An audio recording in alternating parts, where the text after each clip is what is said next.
The crowd at New York's Irving Plaza doesn't bristle with spikes tonight. No one misanthropically eyes each other from a gap in their straight, jet black hair. Instead, the order of the evening is hoodies, leather jackets, and work boots.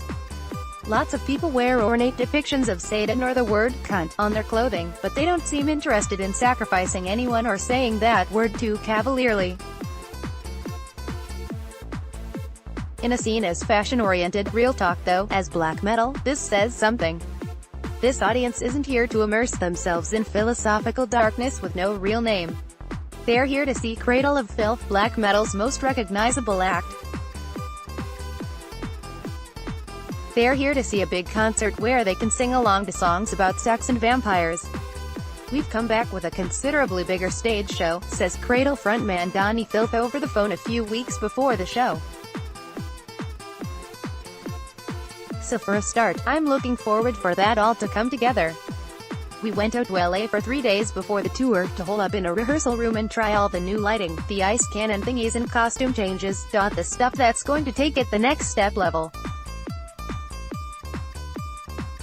So yeah, I'm looking forward to that, because we haven't done that for a while. The majority of this tour is other places that we missed out on the last tour, give or take 5 venues, he adds. We've jumbled the set around again since we went out last year, so there's a bunch of new stuff in there, a couple of songs we haven't played live before, or for a while. For example, we'll be playing Saffron's Curse on the next tour. I can't remember the last time we played that, probably the Midian tour. So yeah, Walmart, he adds with a snicker. Bigger, Walmart. One of the best parts about talking to Donnie Filth is how direct he is. He doesn't go off on tangents or give you sprawling answers full of guarded language. He's working, you're working, there's a show to put on. That doesn't mean he's rude or brusque, or unconcerned with underground metal. He still takes a moment to call out craft, zeal. Everything's planned months in advance, he says. Since pretty much October, maybe earlier, this tour has been in production. The premise that we're actually going to go somewhere prior to the tour and try out the new lights, meet the new crew, get the new songs fine-tuned, it just makes perfect sense. Normally we would do that sort of thing, but it just depends on how squashed in these tours are. This American trek is all about acts with tight sounds and solid production value, with monster rockers Wednesday 13 and carnival horror metalers Raven Black filling out the bill. The roster of bands leads one to assume a lot of makeup tips and latex removal techniques will be shared backstage. We have done in the past, says Donnie. We toured with Gwar. So yeah, we just share some light prosthetic penis tips. Well, okay, so, next, any prosthetic mutant penis advice you want to give us? Yeah, don't leave them under the bus, in the cold, he laughs. Because they get literally too hard, and have a tendency to snap. The night kicks off without a hitch. A surprising portion of the crowd is already present before any bands even play, and they're quickly drunk, loud, and excited to see something evil. Raven Black stomp and shriek with unfiltered enthusiasm, and Wednesday 13 is a Janus-faced spider monkey from the underworld who powers effortlessly through a tight set of spooky metal.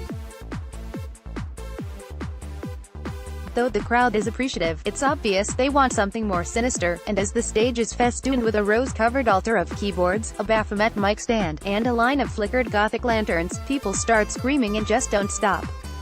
Cradle of Filth appear amidst a classical overture before quickly leaping into gilded CUNT and getting the crowd shouting the band's favorite word in unison. Every member of Cradle looks like they were drafted from a different kind of band. Guitarists Richard Shaw and Ashok appear pulled from the ranks of a grim basement two-piece and a diabolical European melodeath act respectively, while keyboardist and clean vocalist Lindsay Schoolcraft could easily front an ethereal gothic folk metal crew. Donnie himself looks like a combination of them all, his serpentine corpse paint leering over a sweeping cape and spike-covered mega-platforms. And yet at its core, Cradle's show feels geared toward the fans, more like those of Road Warrior acts like Lamb of God or Obituary than anything else. Donnie bounces excitedly and baits the crowd, while Shaw lets his duster and hair whirl as he dervishes about during tremolo-picked guitar parts. The set, though peppered with early tracks like Dust and Her Embrace and Batory Aria, is mostly new material. Even the big classics are newer, with Saffron's Curse, Nymphetamine Fix, and Her Ghost in the Fog receiving giant sing-alongs from the packed ballroom.